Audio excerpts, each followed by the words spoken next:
आदरणीय मित्रों नमस्कार। पुनः आज मिथुन लग्न में सूर्य के फल के साथ उपस्थित हूँ। पंचम भाव से लेकर अष्टम का फल कथन सूर्य को रखकर, तो मिथुन लग्न में सूर्य जब पंचम भाव में आएगा तो ये उनकी नीच की राशि हो जाती है। यहाँ सूर्य नीच राशि में हो जाता है, तो तीसरे का स्वामी है और तीसरे से तीसरा होगा, तो इनके साहस पराक्रम में तो निश्चित रूप से वृद्धि हो जाएगी भावात्भाव के नियम अनुसार से। पंचम का पंचम से शुभ भाव है ये पंचमेश, पंचम भाव शुभ भाव है और अशुभ ग्रह है, तो क्रूर ग्रह होता है। और जो पंचम भाव योगकारी स्थान है, इस स्थान की ये सूर्य हानि करेंगे। अगर नीच राशि में अगर ये अपनी राशि में होते तो कहीं ना कहीं इसके लाभ अलग से मिलते हैं। ये अपने आप को विवेकी समझेंगे लेकिन विवेकी होते नहीं हैं। प्रथम संतान की ये सूर्य यहाँ हानि कर रहे हैं, क्रूर ग्रह और संतान भाव है, तो अग्नि तत्व ग्रह होने से यहाँ प्रथम संतान की हानि के योग है मित्रों। संतान या तो हो ही ना, या हो तो प्रथम संतान को अबॉर्शन करा। उच्च शिक्षा में भी हानि कर सकता है मित्रों सूर्य, और ये घुमक्कड़ प्रवृत्ति के हों। लाभ भाव पर अब इनकी दृष्टि है सूर्य की, तो लाभ स्थान को ये भी प्रभावित करेंगे। लाभ में निरंतरता नहीं रहे, पैसा फंस जाए। पंचमेश जो है पंचम में ही है जैसे, तो ये काल पुरुष का तो 100% पंचमेश पंचम में ही काल 100% संतान नहीं, गर्भ में ही या बाद में हानि हो जाए। पश्चात ही संतान अच्छी, सेकंड जो इनकी संतान हो तभी से अच्छी हो। इंटेलिजेंट रहते हैं, यशस्वी भी रहते हैं और तेजस्वी भी होते हैं। तो जो सूर्य के यहाँ नीच राशि में होने से कहीं न कहीं सूर्य के क्वालिटी गुणवत्ता में असर पड़ता है, और इस तरह से पंचम की कहीं न कहीं पंचम भाव की हानि, संतान भाव की हानि, विवेक की हानि, अनसर्टेन गेन में हानि, और जो ये राजयोग कारक जो भाव है उसमें भी कहीं कहीं हानि होती है। शिक्षा प्राप्त करने में ज़्यादा अधिक प्रयास करना पड़े मित्रों यहाँ पर सूर्य की वजह से। तो अब हम इस सूर्य को छठे भाव में रखते हैं। तो अब छठा जो भाव है मित्रों, ये सूर्य के लिए प्रिय स्थान है, तो ये अशुभ भाव, अशुभ ग्रह, तो यहाँ सूर्य बहुत ही मजबूत हो जाते हैं।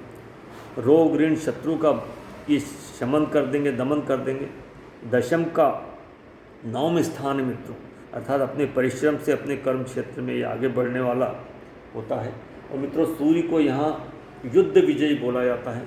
यहाँ जिस भी व्यक्ति का सूर्य होता है वो विजयी होता है, शत्रु जीत होता है। दशम की यहाँ तरक्की होती है मित्रों, स्वयं व नियोक्ता की दोनों की तरक्की करते हैं मित्रों। मामा के साथ हालांकि शत्रुपूर्ण व्यवहार होगा।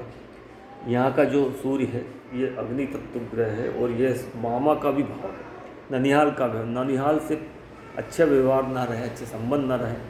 छठे में सूर्य वाले जो मित्रों होते हैं सूर्यवीर होते हैं, कंजूस अपव्ययी नहीं होते हैं। अब ये सूर्य जो है यहाँ 12वें पे दृष्टि डालेंगे तो ये अपव्ययी होंगे। अब ये राजा ग्रह है, सूर्य क्या होता है, राजा होता है, तो राजा लोग जो होते हैं वो कंजूस नहीं होते, वो खर्चीले होते हैं। तो ये खर्चीले होंगे, बिना वजह खर्च कर देंगे, अपव्ययी होंगे।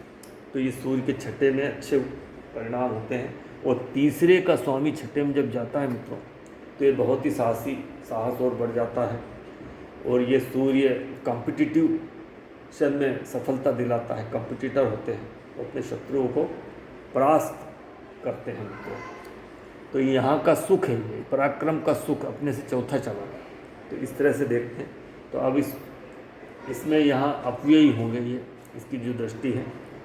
अब इस सूर्य को हम सप्तम भाव में रखते हैं। तो सप्तम भाव, सप्तम की में भी ये भी एक सॉफ्ट भाव होता है, विवाह का भाव होता है, और सूर्य का यहाँ रहना सप्तम की हानि करता है। सप्तम की हानि करेंगे, अलगाववादी ग्रह है मित्रों, सेपरेटिव प्लेनेट है, क्रूर ग्रह है, लग्न की भी हानि करेंगे, सप्तम की भी हानि करेंगे।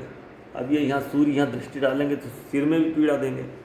पति पत्नी के साथ विवाद की स्थिति, व पराक्रम का स्वामी यहाँ आ जाता है, तो पराक्रम भाव में से पांचवा है। पराक्रम की कमी तो नहीं रहेगी, दूसरों को अपने पराक्रम दिखाएंगे, अपने पराक्रम से दूसरों से संबंध खराब होंगे और अपना खुद का ये नुकसान करेंगे, बहुत ही एग्रेसिव नेचर के हो जाएंगे, इधर स्पाउस से संबंध खराब हो जाएंगे। लेकिन संतान इनका अच्छा होगा मित्रों, अपनी संतान को भी साहसी पराक्रमी बनाने वाले होते हैं। लंबी यात्रा में कष्ट उठाने वाले होंगे, तो ये लंबी यात्रा का भाव है। और पार्टनरशिप टूट जाएगी, तो पार्टनरशिप के लिए ये जो ग्रह होता है वो सुटेबल नहीं होता है, क्योंकि पार्टनर को भी अपने प्रभाव में रखेंगे। या सूर्य तो सभी को प्रभाव में रखते हैं, डोमिनेट करने वाला अगर जिस भाव में बैठते हैं वहाँ डोमिनेट करते हैं, जिसको देखते हैं वहाँ डोमिनेट करते हैं।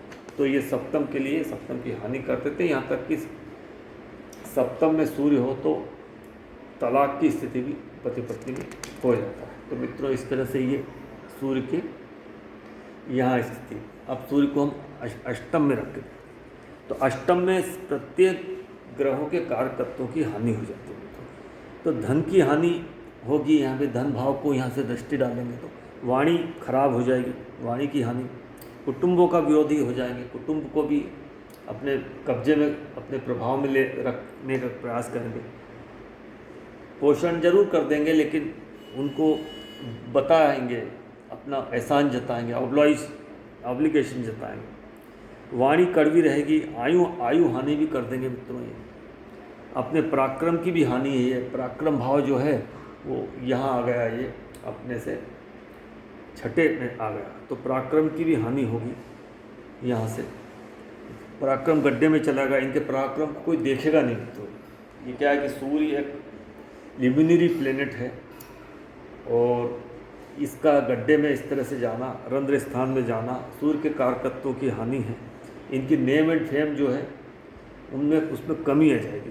सूर्य क्या है, नेम फेम का कारक है, फेमस होता है व्यक्ति सूर्य, और वो फेम प्राप्त करने में दिक्कत है। पिता को भी पीड़ा मित्रों, सूर्य जो है पिता का भी कारक है। तो अष्टम भाव में जब सूर्य होता है तो पिता से संबंध खराब हो जाते हैं, पिता को हानि हो सकती है, पिता बीमार भी हो सकते हैं।